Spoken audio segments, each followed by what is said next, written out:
Hello dear viewers, hello dear participants. Today we're having an open dual lecture in the Transform for Europe Alliance, connecting a lot of universities in Europe. And today's lecture is focusing about living in cities and the resilience, well-being in cities. Today we're gonna discuss what is a well-being in an urban environment, what is resilience, how and should we strive for this in the human environment, and should a city and urban dwelling should be inclusive for all, and how should we achieve that?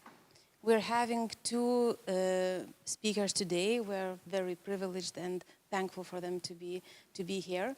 So we have Jurga Bučaitė-Vilkė, and she is an associate professor of Vytautas Magnus University in the Department of Sociology. She's also head of the department in the Sociology department. And also she's the director of Kavolis Transdisciplinary Research Institute in Social Sciences and Humanities. Also we have Ed Carroll, who works collaboratively with others as an artist, researcher, writer, and his role is important in advancing civil society, specifically cultural rights of communities. So we will start the discussion by open lecture from Jurga Bučaitė-Vilkė, and thank you very much.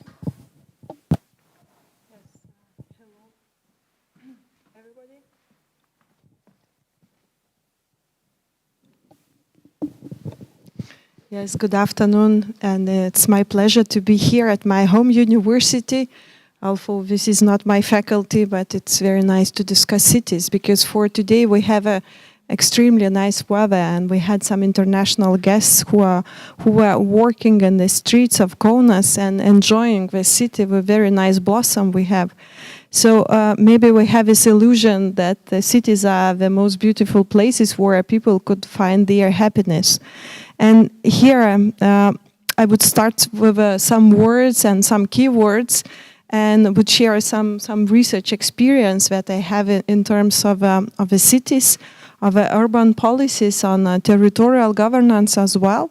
So my background is political sociology, and I was always thinking that the role of politicians and the role of civic society and the role of the other actors are extremely important in how we see the city. Because the city is not about hard infrastructure, but this is also about the people, how they are making and remaking their place. So here, as you can see in the slide, there are a few important keywords for this conception. First is resilience. We are seeing that our society is going through a different crisis, and we call it as the new competencies we have to learn to be resilient to different challenges. And this is the same thing for the cities as well. And we see that Kaunas for a long time was a competitor to a capital city.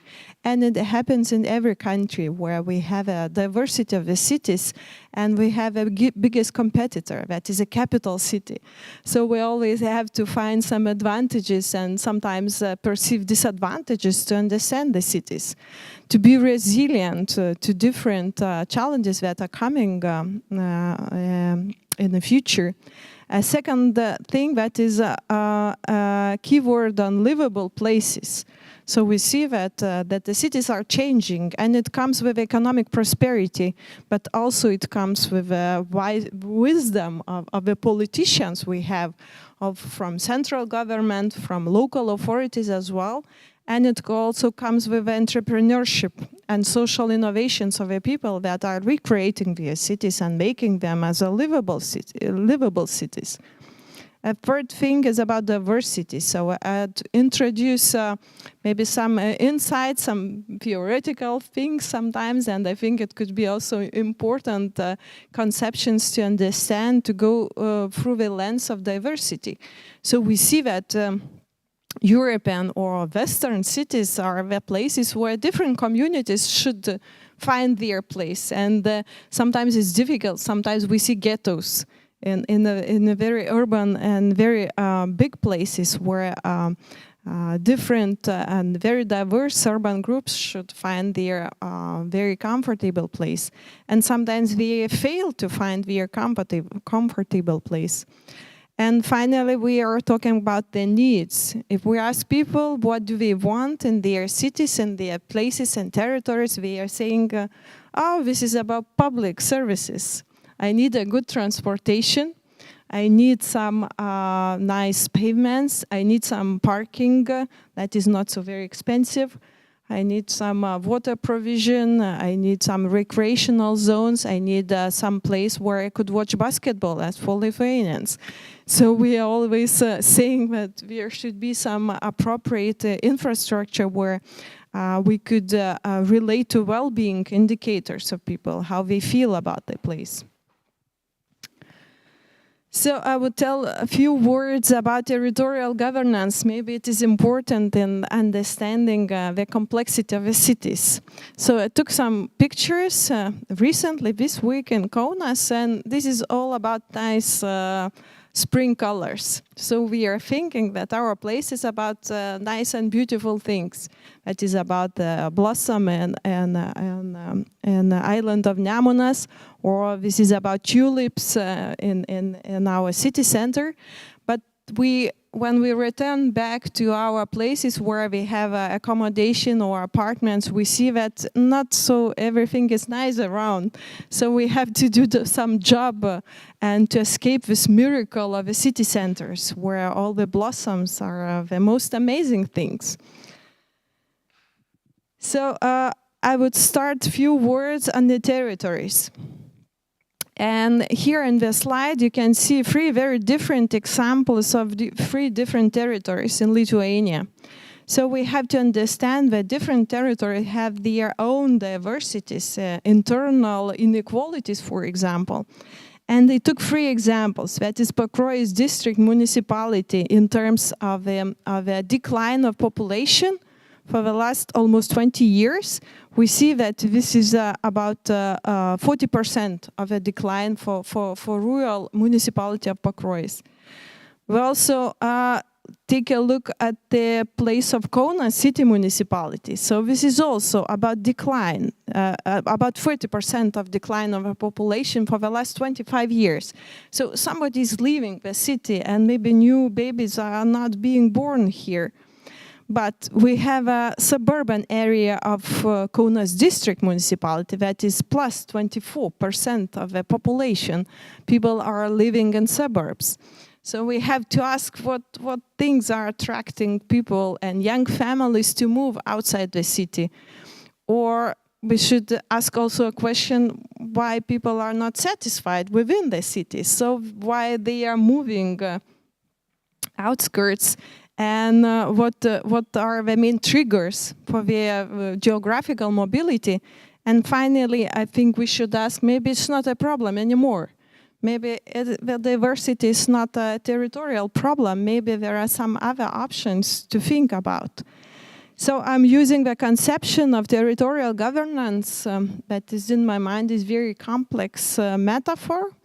It is a cognitive and normative and imaginary framework of how we govern the cities and what actors, institutions, people, groups, public services, HUD infrastructure, vertical coordination, local authorities, and a lot of things are going on as a very complex mechanism for cities. And we also see within this concept of territorial governance that local identities become important. And Ed would contribute afterwards, probably on Žemė Šančiai community, that local identities is the biggest capacity. And especially historical identity could be one of the sources for local community mobilization, and also as a capacity for local governance, or let's say for better local governance. And we could ask some questions, maybe is it important to discuss that local citizens should be more active? Or maybe we could leave as it is. We have elected local politicians, we have elected mayor, we have administration, and we have all these things established as bureaucracy around. So maybe we are happy about that and we could leave it as it is. So are there any ways and should we contribute somehow? So we're always thinking about the territories and the cities, and we see it as a challenge, actually. And they put some few aspects here. And if we look at the picture, so we see beautiful and well-organized places, and as in the city center or in the old town. But we also see the districts that are as a part of the Soviet heritage. So where people should take care about their own residence place and should organize themselves to make it more clear, more clean, and to organize their local welfare. And it's difficult to organize ourselves. So we see at the territory, we see it as a part of a challenge. As for example, it is interrelation of autonomous or let's say some actors and institutions who would have impact for the cities. As for example, local municipality and business as well, that could really have a very strong impact for urban regeneration projects, for example. Secondly, we see a territory as a diversification place and as a place for infrastructure. And sometimes we do not really find a good way to put our values and identities and understanding of a place. So we leave it to the importance of infrastructures, and we evaluate our place as a quality of infrastructure. Then we have a concept of territorial capital that is about advantages and disadvantages of a place. And I remember from Chanchi that you have told that it's extremely important to have a closeness to the nature. So it could be this well-perceived territorial capital as an advantage. And also we have pictures from different infrastructure, from buildings, from public transport, from new things and construction places that are being organized within the city. So we see here that there is an importance to integrate different policy sectors, as for example, to organize kindergarten, or to organize some, access to schooling, or to think that the public transportation network should be accessible to different districts of a city. Or we should organize that the young pupils from gymnasium would not really need to cross all the cities to reach the school. And how to do that the parents should not commute in the city in the very early morning hours, and to make this transportation impossible for everybody. So this is also a challenge for the urban welfare. Then we have a thing on the mobilization of different stakeholders of institutions and actors that are important for places. For example, do we perceive a role of local communities or NGOs? Or can we hear their interests? Are they a part of a local agenda, a political agenda? And also, what's about local business? Do we contribute here? And what's about public institutions, as for example, the universities that are here? Also, they also could see an important role in the city development. And finally, territorial advantages and disadvantages. As I already told, some words, so we could discuss and find a comparison between livable cities and ugly cities. And I remember that maybe in Ireland there are some cases, or maybe in England, where the places where people identify themselves as inhabitants in ugly cities or ugly towns. So this is also a connotation that is used here. So we always have this positive thinking about our cities. And maybe I would not stop here very much in my introduction, and this is quite a sociological and theoretical introduction. Maybe some conceptions I have noticed before, and it is important to consider them, that the territory has its own inequalities. So all the decisions, for example, made by local politicians, they should reflect the specificity of inequalities. As for example, looking at the demographic profile of the people. As for instance, in Kaunas district, in suburban municipality, the large share of inhabitants there are young people with children. So of course they are working age people and they can contribute economically to the territory. But what is happening if we have a lot of elders that are not really important economically, but they also are a part of our communities. So we include here also a concept of collective efficacy, that is how we organize. Do we have a trust? Do we have interconnectedness in the cities? Do we have a network of NGOs and citizen communities that could be a part of a public voice? Do they make a social impact? And what is in general, what is their role there? So if we look from European experience, do I have time? Yes, a little bit.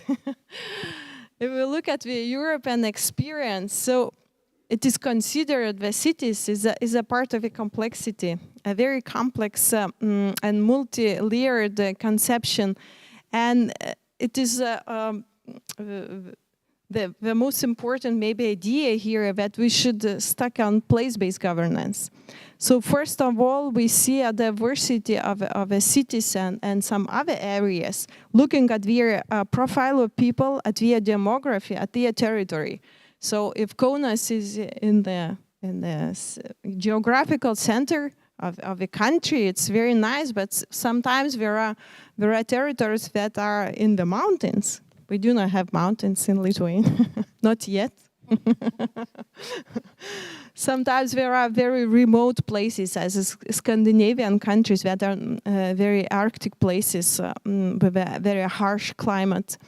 So we should also think that the cities is about their geographical location, and sometimes it defines their advantage or defines disadvantage. We thinking about the geographies, we also think about economies. So it could be maybe a part of regional policy, but economy could be also a part of an important part for local residents. It means a share of the workplaces, it means their income, it means their consumption options. It means if they can buy a car and drive in a city. It means in the consume in cultural or theater or in some shopping. So the economies is also an important part, and we should not forget that. And social welfare. So this is also about the quality of the public services and accessibility to public services and some other things that define the concept of social welfare. So finally, we move to this place-making approach that starts from participation, from the actors and their powers, and then move to the process and how we make decisions. If local authorities are making decisions, or maybe some business enterprises are making decisions, or if citizens are making decisions. So it is important to define. And finally, what resources and competitive resources do we have?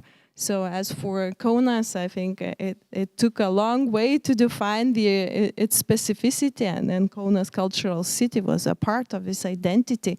And so it's not enough to be a capital of basketball, but we do have this EuroLeague finals here. That's very good for the city. So it's livable city for our sports fans. But so it is an important also process to define the competences and the series, the initiatives that could be organized within the cities. I took some scheme from my research. I was a part of international consortium for making a research on territorial policy in urban places and suburban places and rural places within 7 European countries. And here we have defined a picture where if we could compare Kaunas with the other cities, as for example, the city of Bristol, or Aarhus in Denmark, or Gdansk in Poland. So we see that these cities could be classified in few clusters. So first we look at social economic segregation. So some of the cities are more equal. And some of the cities have a good governing structure where people feel that they have equal access to public services, for example, or there are not clear ghettos as compared to the other cities. So Kaunas could be a case of a quite okay social economic segregation case. But if we turn to collaborative governance, where civic actors, local communities could take a part and could have their voice, so Kaunas would be at this more negative place where we do have a diversity of local communities, but their voice is not often visible on local political agenda. So it could be maybe a position that is typical for Kaunas city. So finally, some findings maybe are important, and here in the table we can see a comparison between urban as Kaunas cities and Kaunas district, because these two territories are very much interrelated. So we have the same people that are working here and they are commuting to their suburban places, and the interconnectedness of these territories are very much visible. So from this decision-making sense, of course, we see that there are state regulations that define how the city should look like. But from the other part, we have some kind of autonomy. Maybe depends on the city policy. Maybe depends on the citizens how they could define the quality of their cities if we would keep its vision as a livable place. So this is a question of centralization of decisions. A second thing is the diversity of institutions or individuals, and what kind of capacities and skills and connections do we have? Do we use that social public trust? And do they use their connections? Do they use their competences to change the places? So it is extremely important. And we could compare these two places and to define their different profiles. Finally, we have some actions and some political, maybe let's say, city agenda. So how to ensure welfare, what is spatial justice, and what is access to services also that could be a part of a livable city, where we could think as, for example, spatial justice case. A good example, if you do have a good access to gymnasium, or to a kindergarten, or I don't know, to public to a healthcare institution, do you need to drive a long way, or can you find everything in your own district around? So I put some territorial puzzle and put some picture of a cat, because it is a puzzle, and it's not very complicated puzzle to draw the final result of a very nice cat. So we always think that the city as a puzzle should have a final, very beautiful image of a nice cat or some other pet that is very attractive, and we all would like to have it at home. But I think the city is just the imaginary framework we have in mind. So it never happens. So every time one puzzle is missing. So finally we have a half cat at home, and we have to solve this territorial puzzle to think about different challenges here. And maybe out of my slide, I think the most important thing that I would like to say that there is no one size fits all solution in general. So if we think that the cities in Europe or in the other countries should have the same parameters of a local welfare, of how citizens should be active, or how local communities should look like, how infrastructure should be organized. So I think there are no one-size solution for everybody. So every place is very diverse, and it depends very much on their social, economic, and demographic context a lot, at different diverse groups that are living here. And also it depends on the things, how people perceive local life chances. If you think that they are living in the ugly city, so probably they would move around, or they would commute, or they would leave that place immediately, or if they have some chance. But if they think that there are some local chances, more or less a small amount of local chance to stay here, probably they would stay. But sometimes it depends on a good community capital, I think. Yes, and also on some personal approach. So yeah, so it was my very theoretical introduction on this part. Thank you very much, Jurga. So we had a researcher, the researcher's voice, and now we'll have a lecture from the practitioner, from an artist, community rally, I guess, the voice for the communities and for community action. So please welcome everybody Ed Carroll. Thank you very much. So we're going to start with a video. I hope I can get this video working. Maybe.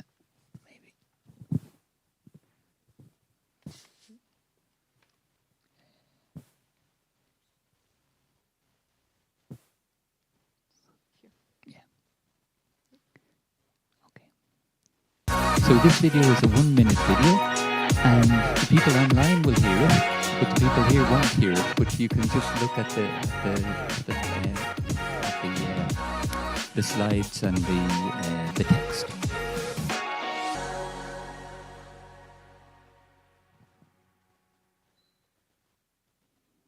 My peaceful life as a dog is in danger due to the aggressive urban development in my neighborhood. I have witnessed my community having a say for the planning of the territory, but its voice was never taken into account. Therefore, my fellow humans developed a digital mapping tool that allows them to portray the treasures of our living environment. The 3 maps of the memory, the present, and the nature work as a unique source of information and an active space for participation. After digesting all this data, the humans will have a stand with a democratic vision of our territory. It won't be a dog vision, but definitely it will smell good. So this was a 3-year project which was funded by the Norwegian funds and the EEA financial mechanism. And it's a project looking at the genius loci of our neighbourhood. And in some ways this picks up on Jurga's nice introduction, that what is local identity, what is neighbourhood identity, and is this something special in terms of the identity of a city? And I suppose in order to locate myself a little bit, I wanted to make some just introductory remarks in relation to civil society, because I think very specifically a lot of the contribution that has been interesting for me, and a lot of the questions that I have tried to grapple with over a period of years are questions about civil society. When we say civil society, I think it's important to ask, what do we mean by that? What is civil society? And how do we exist between this notion of family, government, and markets? Because civil society somehow inhabits this area between family, municipality, government, and market. Civil society can be both a positive force and a negative force. It's not always something that's good. It's a little bit in the same way people say art is always good. No, art is not always good. Culture is not always good. So also civil society grapples with these issues in relation to forces that can advance social change, and also forces that can obstruct social change. So this is the area that I inhabit, this area of civil society. And it's very nice because I'm sitting here in the building, which is a library of Donskis. And Donskis is one of the great contributors, it seems to me, in terms of thinking around what makes civil society. He's also, by the way, he lived for a lot of his life in Shanxi, so it's the neighbourhood that I come from. And also, you know, I like this idea that the notion of civil society and how it grows is a little bit like a process of gardening, that it has to be planted, it has to be tended, it has to be cared for, and it doesn't show results quickly.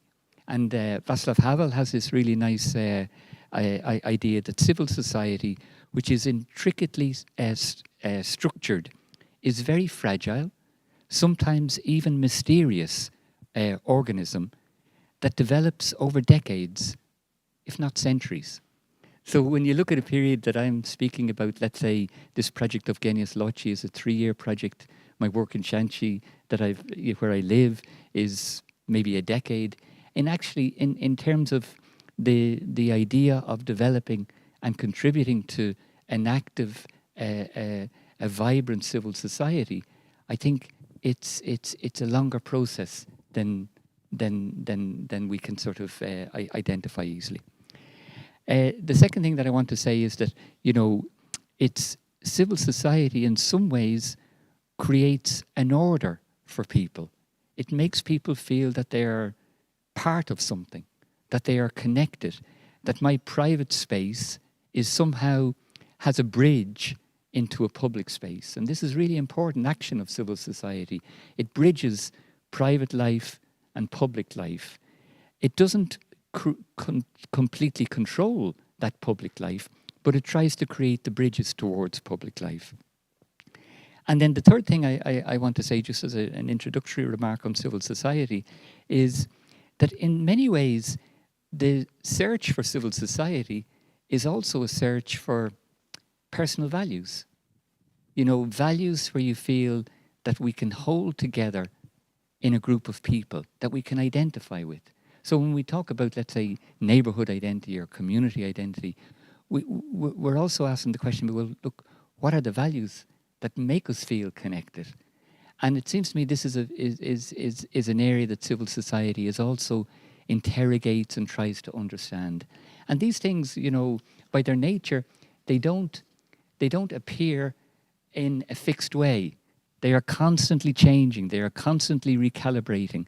So it's never something that you can say you have it and it's fixed. So this brings me then to this territory that you looked at in the film. It's surrounded by a river, so it has this nice feeling of being a small place. Somehow or other, 20,000 people said, I am going to come and live here. So 20,000 people must have had some idea as to why they wanted to come. And one thing that strikes me about neighbourhood, and I would say this to all the neighbourhoods that I'm looking out on through the lens today, people choose place, people choose neighbourhood, people choose spaces. They don't choose cities. People come in all over the world to live in urban contexts because it gives them work, because it gives them a way to sustain their life. But invariably people choose to live in smaller spaces. And it seems to me that the scale of the city is just somehow too big for the human person. I think it's too big also for an animal like a cat or a dog. They are safer and they feel more at home in much smaller zones. So our work in terms of the local community was trying to find ways to involve citizens in the development of the vision of the territory of Shanxi. And this is because, as you can see in this slide, there was a very strong and aggressive view that Shanxi was a place that held loads of potential close to the city centre. So people that had power and that had money saw an opportunity for extracting value from this neighbourhood by planting in a very aggressive form of urban development. Of course, the people who come to live here are then residents of the neighbourhood who then have to try and craft and graft their sense of identity to the place. But the structures and the processes of planning that allow very high-rise buildings or very aggressive processes of planning to happen in local neighbourhoods is something that always has to be somehow regulated or tempered. And you expect that there is a critical voice to enable that to happen. In our case, in our neighbourhood, there was no critical voice. And so the community itself was pushed into a position where it had to become a critical voice to say, hey, maybe this is not the best way to proceed. Maybe this is not the best way to go. But it didn't just do that at the level of protesting. It did it also at the level of trying to see that there was a spirit of this place, a spirit of this neighbourhood, that really we were the guardians of. We were the protectors of. We couldn't wait for someone else to protect our place. And in developing that process of understanding what makes this space special, I think one of the interesting things is that there was an attempt to try and articulate, well, look, what is our vision for our neighbourhood? We had never sat down as a community and asked that. We'd always sat down as a community and said, oh, there's a problem with this new development, or there's a problem with this new development. Oh, they want to build something here. But we never had the opportunity to sit down and say, look, let's not react, but let's be proactive and try to say, this is a vision that we have for the neighbourhood. And in many ways, this project that has lasted for 3 years, will finish in this year, was a great opportunity to just try and work out some sense of visioning for the neighbourhood. And in some ways, I want to pick up on one aspect of what are the qualities that one needs in order to be a visioner of the neighbourhood. And I must say, I know that in this title of today's talk, there is the question of entrepreneurship, you know, the sense of the entrepreneur. And I picked up some ideas that I like from Josef Schumpeter, who was one of the Austrian school of economists. And he born in the late 1880s, lived till 1950. So he saw this huge transitional period in Western Europe particularly. And I think he picked up a number of qualities, 5 actually, qualities, that he felt that the person who was the entrepreneur, the person who was that could change, bring about change, would have. And one of the things is this notion that they were innovators, you know. And this is a word that's thrown around a lot today. But I think very often we have a frame for innovation, for entrepreneurship, that is about profit value, but is less about public value. We have often got a frame about entrepreneurship that is about personal good, individual ambition, individual success. We have less a frame for understanding entrepreneurship as a collective action of a group of people trying to work in very different ways in order to advance the well-being of their neighbourhood. And I think there's some value in sort of playing with Schumpeter's ideas of the qualities of the entrepreneur in terms of creators and makers of public good, and not simply of profit value. But innovators was one word that comes up over and over again. The other thing I think that it comes up over and again in the second quality that he presents is somebody who's able to go against the current. And I use this slide here because, you know, I mentioned about sort of an aggressive urbanization of our neighbourhood.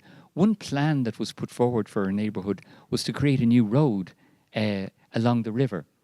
And the community decided, well, look, you know, we see these plans on the street and say you see it on the internet, but you can't really understand it in reality.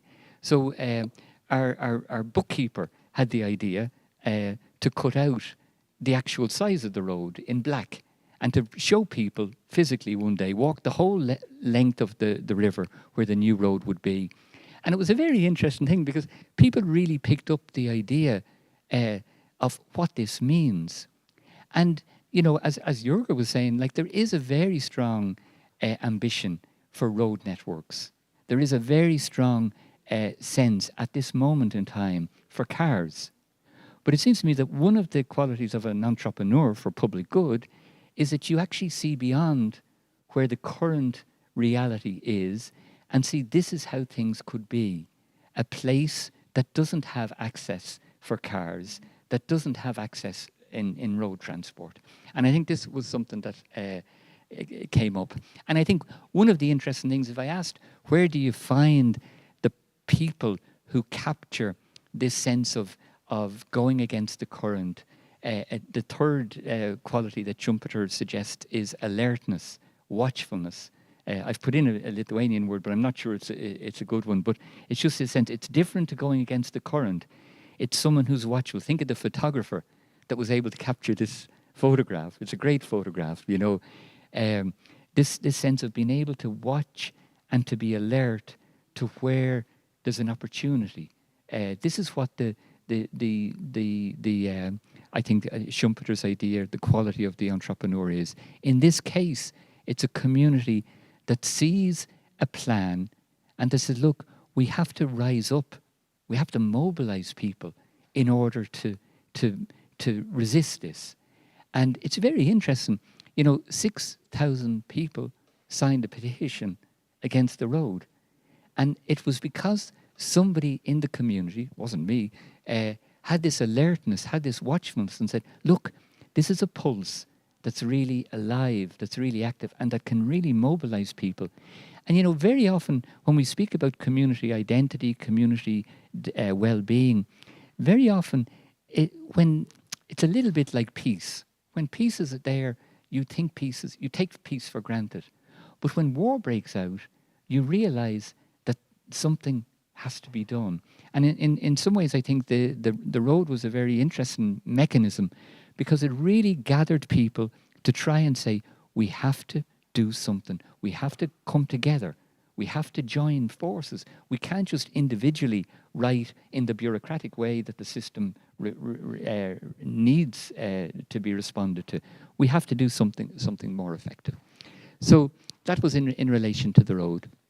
The other opportunity, I think, is a project that comes into Argenius Loci, but it was a project that we started in 2012. Was the Cabbage Field. And again, this area was never known as an area called the Cabbage Field. It was called the old military barracks, or it had, you know, Karamine.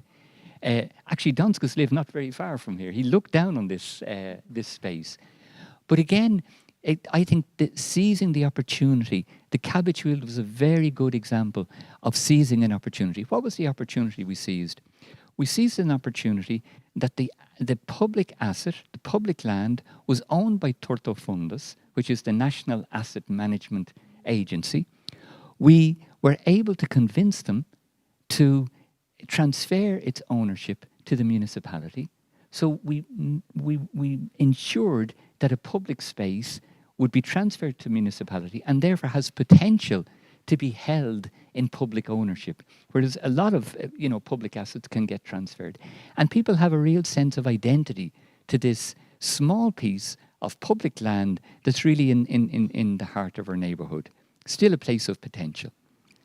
The last point, and I'm going to finish up with these 2 points, was sometimes, we're not sociologists, okay? So sometimes our response, and sometimes the scale of the problem that we deal with, someone would come along and say, do you really think you're going to be successful in this? And the fact is, we don't know.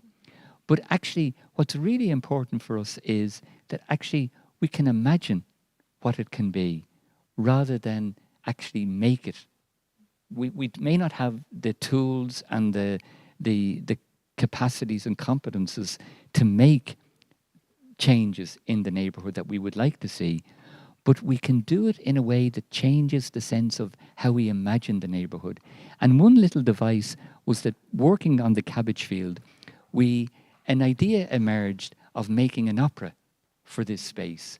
An opera that was, really, in some ways, giving a sense of, I suppose, identity in a form that was not a history book, that was not, a painting, but giving something a form and getting local people whose great-grandfather or grandfather came and settled in this area, got local people to sing the opera, to perform the opera, to create the opera.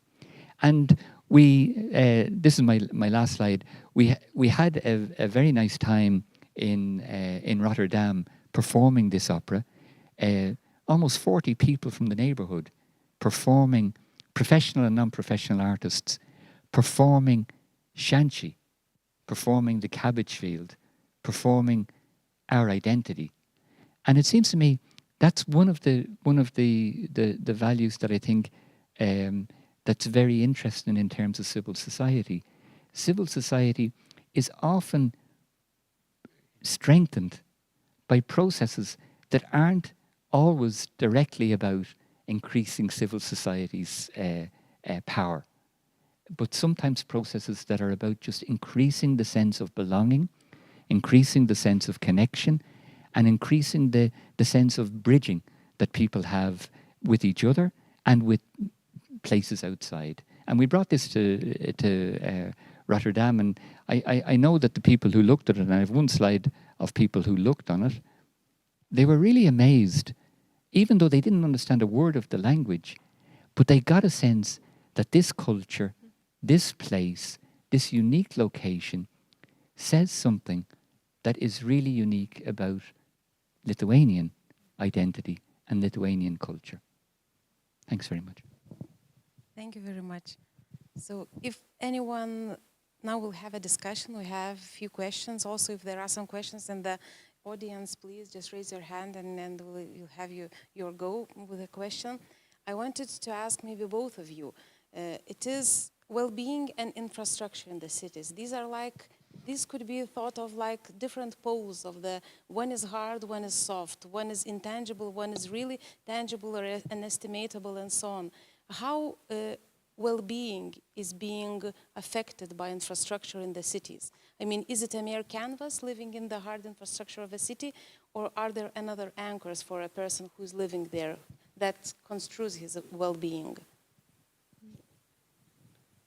Yes, I think Ed has provided an excellent example of a quality of local life where it's all about the understanding of a place, and this case of Shanchi maybe demonstrates that it is possible to mobilize people and make them happy about their place, about their territory, without any really very long-term infrastructural investments that also make this nice cities attractive to the visitors. But from the other part, as I could maybe share some experience from my research and my surveys, and we were doing surveys at Lithuanian scale for asking people how they think about, from local politicians to the quality of life, what they think about local services and etc. So we always think that the most important indicator at this period of life, of maybe for Lithuania that has 30 years of a history of independence, this is how to make place aesthetic. So this is how to reconstruct the squares, how to make these fountains of water in the city centers, how to make a very nice recreational zones and parks, and that could bring an aesthetics for people in general. They could also be proud of and could show for the other visitors. So I think there is a ambiguity in this understanding of a place for Lithuanian residents, and I'm happy that more and more foreigners are coming to live in our cities and our places, so they can redefine how they see the place. And I think they can bring their own notion and understanding of the territory. But in generally, I think this process is very important, how to see this quality of infrastructure for local residents. It's changing, bit step by step, but still I think it is quite important, as we see from the surveys. I don't know, Ed, you? I think you picked up very well on this identity or this sense of infrastructure, that people need services, and then somehow or other somebody delivers the services, which is municipality, and then people are happy. And it seems to me that there is a problematic in this type of top-down, trickle-down process, because I think if communities are not involved in deciding what services they have, in managing those services, I think in some ways it always becomes somebody else's job. And I think that's really problematic, you know. It'll work very well in places that are socially mobile and socially better off, but in places that are poorer, it will be very problematic. I'll give one example just in terms of rubbish. You know, Konosvara does rubbish collection all over Konas. It's one system, and it comes into every neighbourhood every day, and it's delivered by the municipality. Is that the model that people want? And for me, I think that model has very many problems. If you look around all the litter places, all the bin disposal areas, you will see they are really problematic. Even though there's all new infrastructure of bins provided, the system really doesn't work, because we have a real problem in the city with waste disposal, how we dispose of waste. Once we push it outside our front door, we say it's anybody else's problem, but it's not my problem. And so in terms of Green Deal, let's say, I think we really have to reconsider how waste disposal happens. And that system, it seems to me, doesn't work so well. And to just, Maybe I just wanted to add, I had the idea also that maybe we should consider the distinction between urban lifestyles and the needs and the provisions of the infrastructure. Because if we think about the public services and public transportation, so it means that we have to change our urban lifestyle and to take away our cars and maybe to rely more on public transport. That is changing habits of people. And it is extremely important because we see that changing people's routines, it takes time. So you have to provide some benefits because of these changing lifestyles. So I think it is, I don't know what is the role of this, how to jump and how to change these urban lifestyles, who should be responsible for this. So we could maybe refer to the notion that was emphasized here, that is a public good or public interest. If we would like to see our cities more greener and with a more clean air and maybe less cars in these areas. So yes, so we have to say that this is a part of a public interest and we have all contribute. Otherwise, it could stay as it is. With all the services we have around, and not so many people using public transport, as for example. What do you think, Ed? How can we change habits of the people living in cities? Well, you know, it's very hard, and I think that's one of the interesting things about it. I suppose one of the fallacies of the livable city is that everybody is happy. And that, you know, somehow that there is, someone is giving a guarantee that by living in this city, you're going to be happy. And I don't know any city, and I don't know any person that can guarantee to any other person that they're going to be happy. Because our life is not happy in that sense. It's always in between the good and the bad, the happy, the ugly and the beautiful. And I would just like to be a little bit more realistic around, I think cultural change is very, very difficult. Changing people's habits is very difficult. But I do think that civil society's role is towards the idea of sustainable and equal development. It's sustainability and equality. And you would like much more, let's say, I would love more European Union projects to be written that were about messy issues, rather than, you know, purporting to deliver a livable, likeable, lovable city. Because, for instance, one person's 15-minute city is heaven, but you go to Oxford and they're having riots because they don't want a 15-minute city.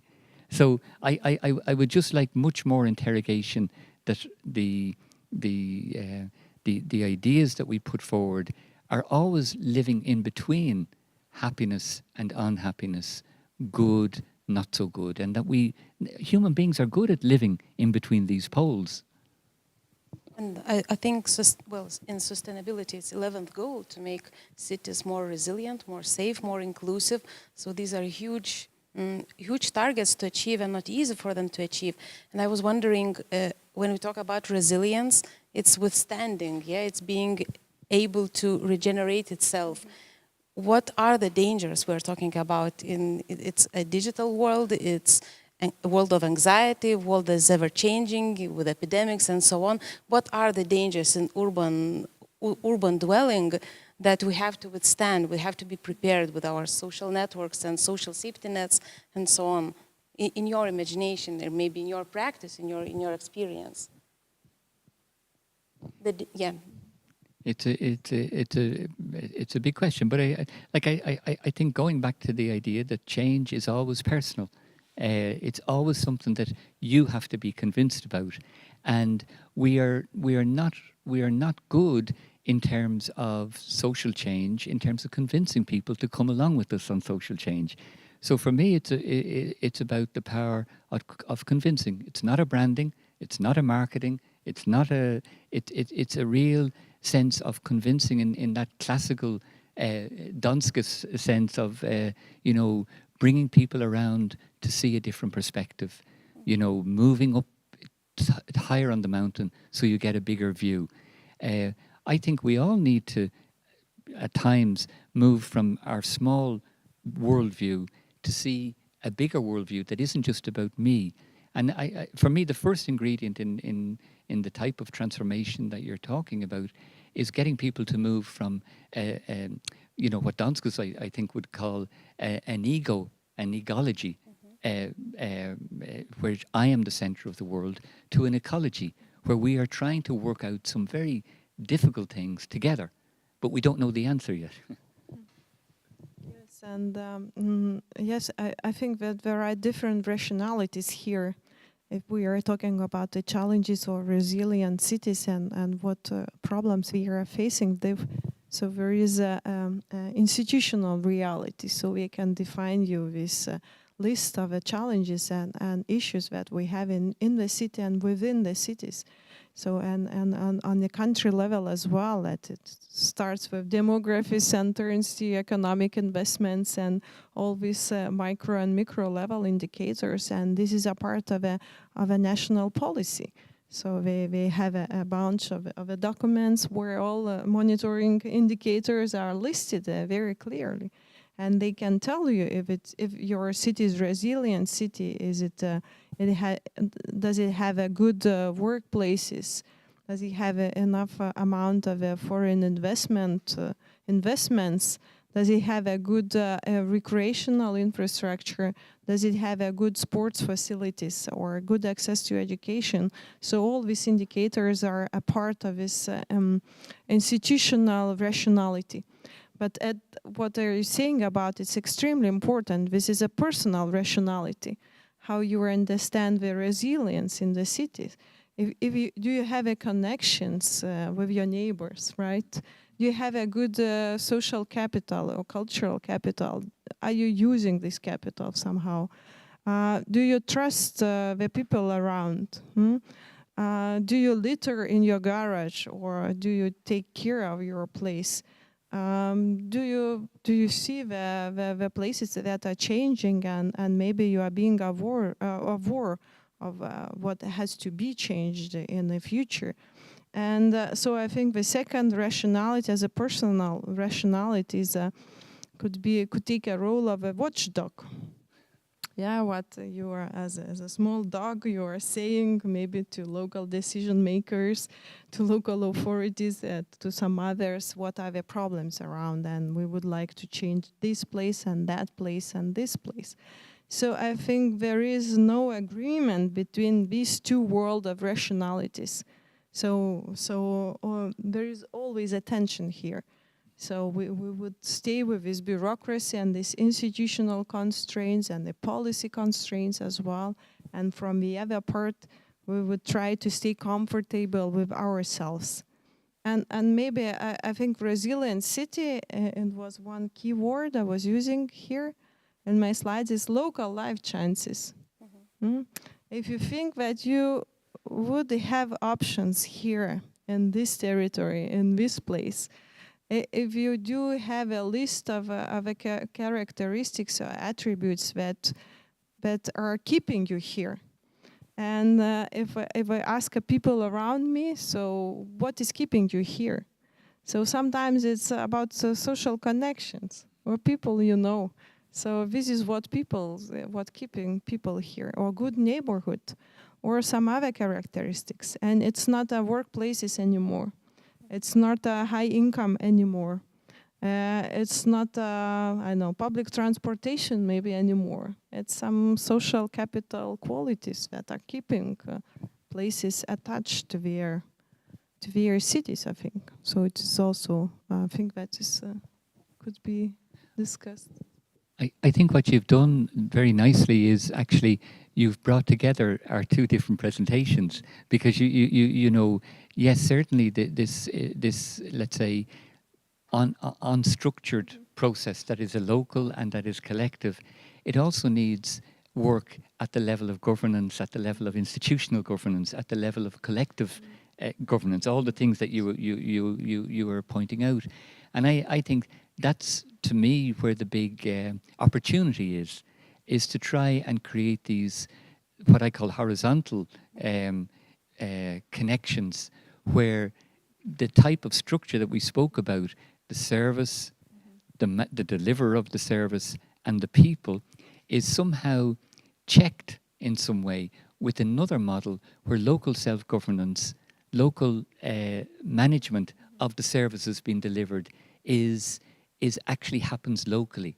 Because we know, like in terms of sustainability, we know it's better not to bring steel in from Australia, from Asia. It's better not to bring, concrete in from America. It's better to source things locally.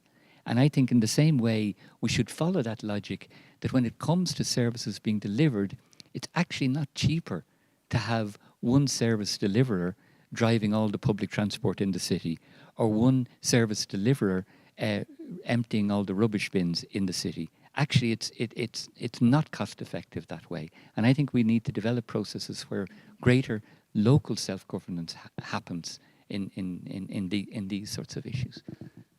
How to bridge that understanding between the government that usually decides, the enterprise that usually funds, and the people, community that is usually, I'm generalizing and a bit provocatively, but the community that is almost always an expert of the place, what the place needs.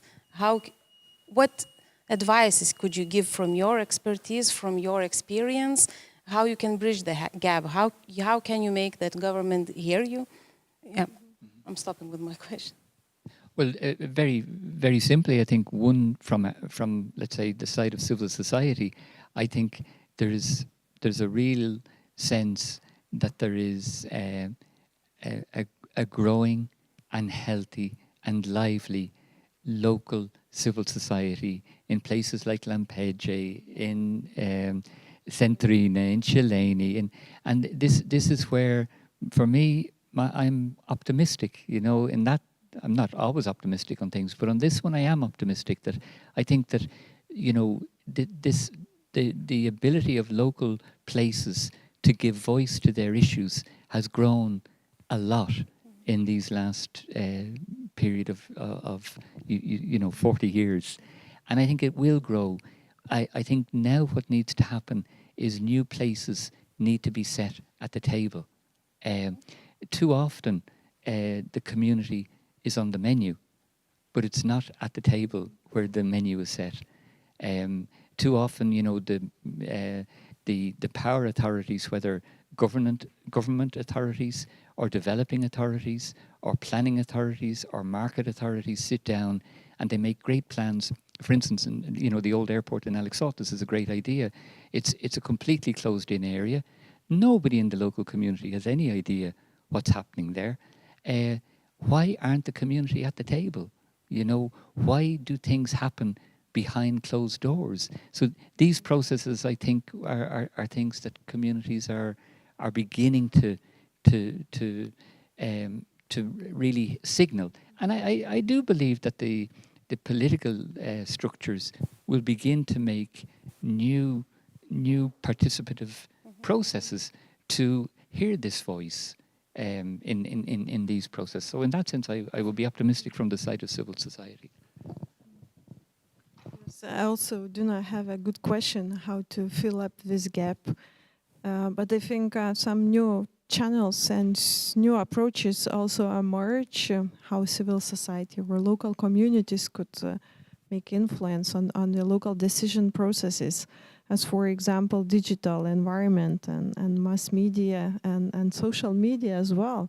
So we did not have I don't know, 15 or 20 years ago, so now people can put their commentaries on what is important. Maybe these commentaries are not on the agenda of local authorities, but still I think it is important to consider that these people are thinking that I should contribute by writing a commentary. So it's the first step and also a learning process. I see from the history of local communities in Lithuania, they have more than 25 years of a history here, and I think they already built some competences.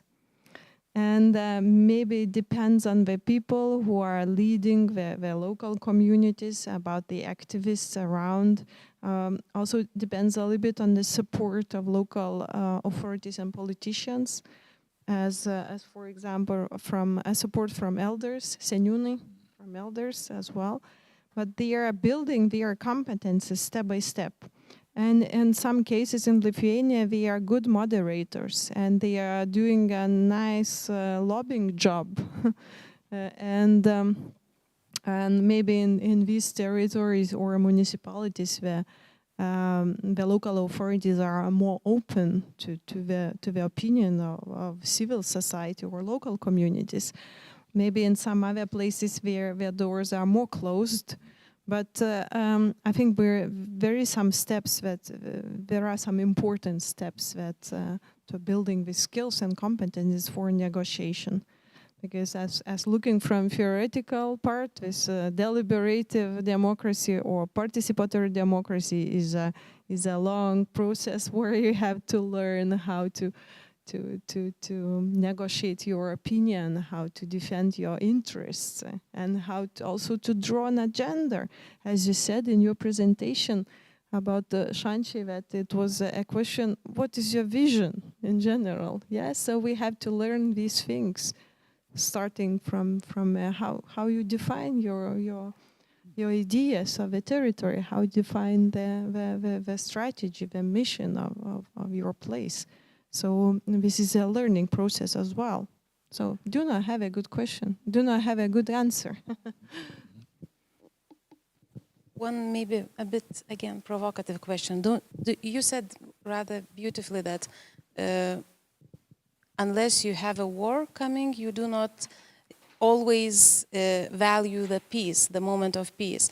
So is it maybe sometimes with communities, with the urban development, that unless there is a threat of crude or maybe too aggressive development, it's not that easy to collaborate with community and to make the vision, to make it happen, to push it through, because it's a full-time job. I mean, it takes time. You have to, as you said, learn the language that you could be heard by government and so on. So I was wondering, maybe that sometimes is an answer. It's a sad answer, but maybe. Yeah, no, I think you're probably right. Most of the experiences, I'm sure for all people listening as well, that in places that you can imagine, that most of the good ideas come about when there's a problem or when there's a challenge, you know. Maybe not always war, by the way, but COVID was a huge challenge. Look what we were able to affect in COVID, you know. We were able to do something that I never thought would happen in my lifetime, which is break down the dominance of school for children. That every day children went to school at 8 o'clock in the morning and come home at 3 o'clock or 4 o'clock. And for all of COVID, they didn't do that. And still, they found ways to learn. That's a huge change in terms of centuries of practice of children being socialized and going to school. So I don't know, COVID was a very, it wasn't a nice time. I lost 3 really very close people to me during COVID because of COVID, and I still feel that loss. But people changed very quickly in COVID. I do think that when you look at environmental issues, let's say just as a simple thing, the high temperatures we get during the summer is not going to disappear very quickly. The long dry spells that we get is not going to disappear very quickly, and I think we will be forced even more and more because of life. And this is where I always have an issue with the idea of being happy and having this happy city. Life does not present itself. Nobody experiences life in that way because you never know what's coming around the corner. So you're all the time living with the question of in front of something that you're never sure about. It can be something fantastic coming around the corner, or it can be something dramatic. But all the time, the uniqueness of the human person and of the systems that we create is that they're able to respond and adapt and find ways to meet, to be. Yes, exactly. So for me, that's why the notions of static notions of, you know, that somehow or other the human being is sovereign, it just seems to me is a fallacy. Can I maybe with the last ending question, you said about after COVID, after that we live in uncertainty, that we do not have to strive for happiness as something tangible and something achievable really for a person. There is a new notion about restorative cities. The cities should strive for healing, for health, and there are new concepts of like cities that are playable, that all ages people should be able to play in the city, should find their places, green, blue city, sensory city. I mean, new concepts that maybe never been included in the well-being, in the infrastructure. I was wondering, what's your opinion about it? Do you think it is time? Do you think that is needed? It can be resolved in community, in local places, help be a healing, mental health providing city?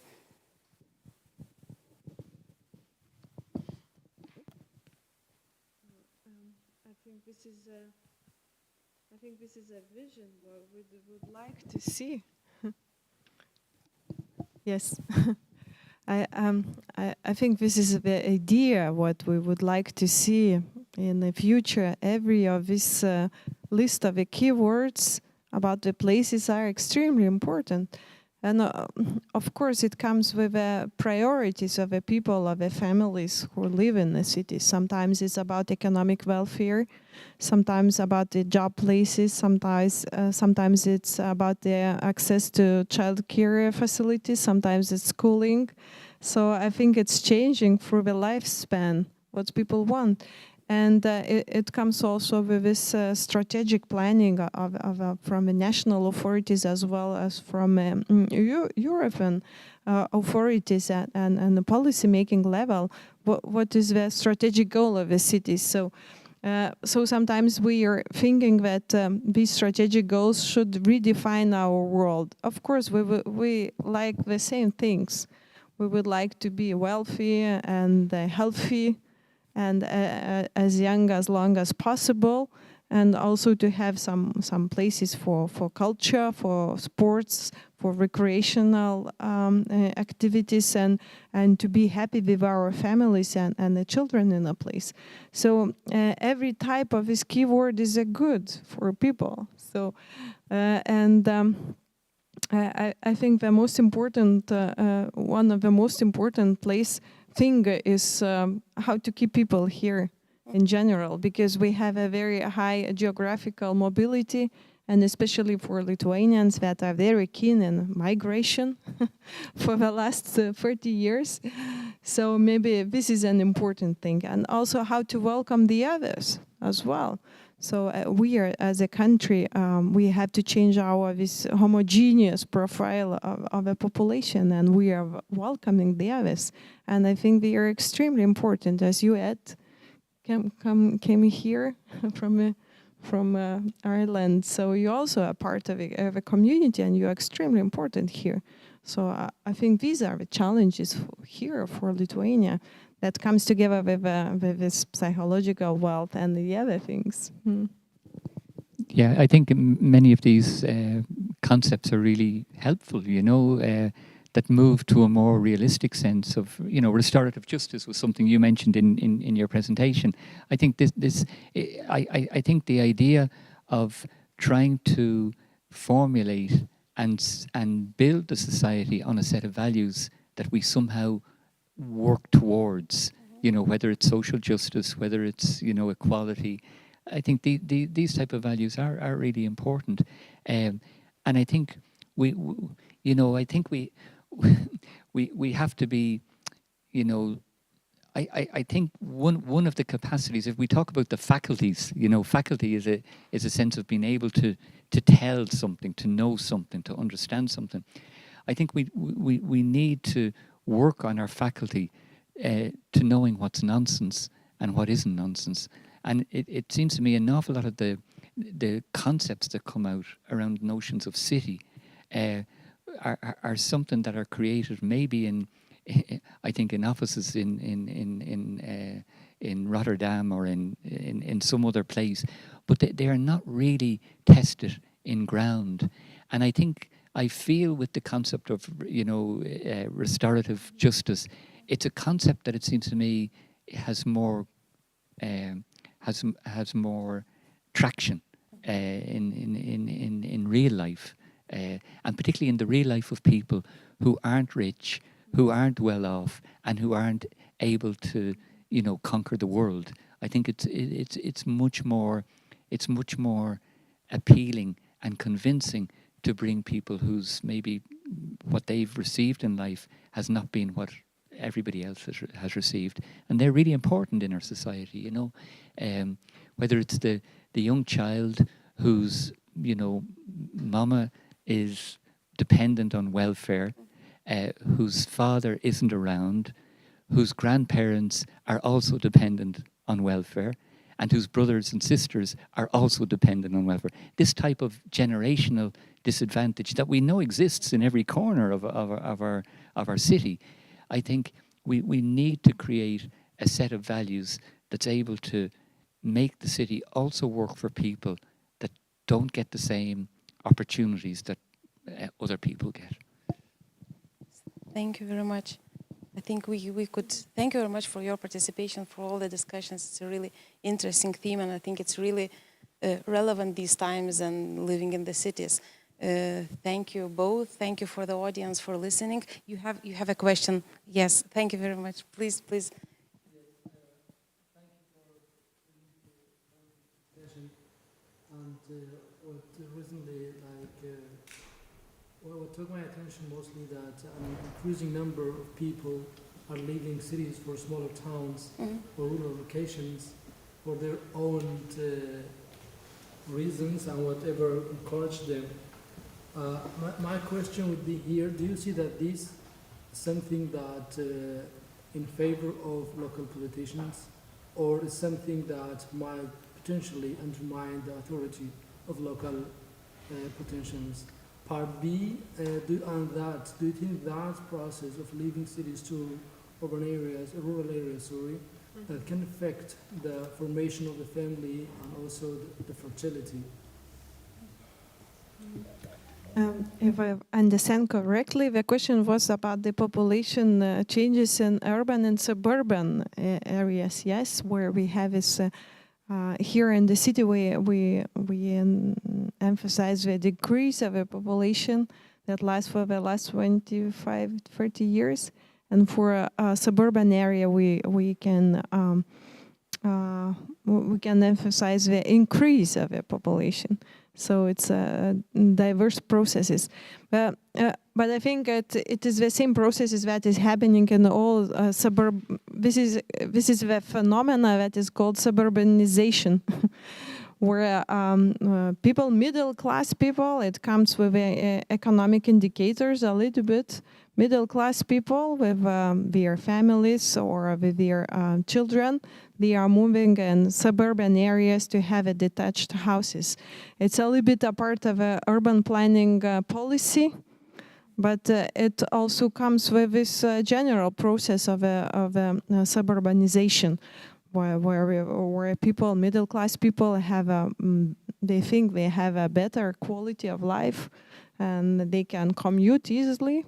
They have enough means to commute, to have their job places in the city, and also to receive some services in the city, as for example, education, kindergarten, healthcare services, and some other facilities as well. So this is, I think, for Lithuania, this is a natural process, and it's not a very specific process as compared to the other countries. And as for rural areas, we made some business trip recently for the last 2 weeks to rural municipalities, and I could say that they do have, and they identify very well their advantages. They do feel disadvantaged because of a decline of the population, and especially younger generation. But from the other part, they have a very nice imagination of their territory, because it's easier for them to organize themselves, and they have a very good connectedness with each other. So this is their potential. They have a good connectedness to local politicians, to mayor, to decision makers, and they can be a very close watchdog, very close. So you can meet mayor in the shop and tell what is wrong. And most of the local authorities are taking care about their rural municipalities. So this is their advantage. And they identify themselves as a small but beautiful place. So this is typically a label for rural places. Yes. Your question, I don't have great confidence to answer it, because I'm an artist, so I don't, like, it's a complex question. Two things strike me. One is a lot depends on your perspective of age. You know, let's say if an older person needs a certain amount of space and certain infrastructure, like the clinic, you know, shops or otherwise, that maybe someone who's younger doesn't need. When you have children and you're going to school, you need, again, an infrastructure that's close by and that's handy. So I think somehow or other, you know, people's situation changes over time. I think some of the things that don't change, which is picking up on your question about family, like these small, like I remember actually sitting here when Zygmunt Bauman was here in VMU, he spoke about this small unit of society called family. You know, it's really this first unit. You know, we've got family, then we have community, we have loads of associations, then we have community, and then we have systems of government, and so on and so on. And I do think that these type of unreflected, because families are very often, you know, when you look at your family, what really connects you to your family? Actually, you know, when I look at them, you know, my brother and my sister, I say, but we're family. So there is something unknown about family, that yet it's family. So for me, I think this unit is sort of an important unit. And it's, but I also know that, let's say, in work in the neighborhood, what we have as a community group is a different unit to the unit that's called family. But it's also very important. And I think these units are very important for civil society. Of course, for the institutional frame and the governance frame, these other units of government are more important, but they're more also structured, and they're more, they have more cognitive base and also legal base, whereas, you know, families and communities don't have such a, you know, they don't have such a cognitive. What doesn't keep them together is that we know we're a family.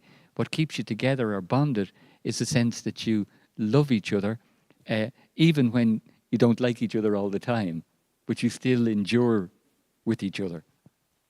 I'm speaking now from my family in Ireland, which is a little bit of another order, but I think that's, I think, you know, it's going back to this point that families are such a unique unit that we know them very well when they're at war, because then they become very unique. But what keeps all the families together that are just together is really a very strange phenomenon, you know, this sense of families at peace. This is Tolstoy's War and Peace. You know, a family at war is very distinct. A family at peace is nobody knows what it is, you know, but it's there nonetheless. So thank you very much. Thank you very much for your participation. Let's, I guess, finish with a notion, what optimistic, yes, I'll give you the word also to say thank you with that cities are livable, that optimistically that the infrastructure is being built sensitively, communities are being heard and found their voice. Yes, thank you very much. I'll give the word to you. Yeah, I say thank you back. I want to say a particular thanks to the university, because the university, which is the Faculty of Sociology, gave us Macaulay in our community, who was doing research for a number of years, and that was really, really helpful. And then the faculty also gave us a Fulbright scholar who was in our community for these last couple of months. And that, you know, this type of collaboration that is more informal or is very much appreciated by people in our community. So thank you. Thank you. Yes, thank you for moderating, and I hope we would enjoy beautiful city right now, not ugly one. Thank you for coming. Thank you. And please join us for our later coming open dual lectures from the sort. Thank you.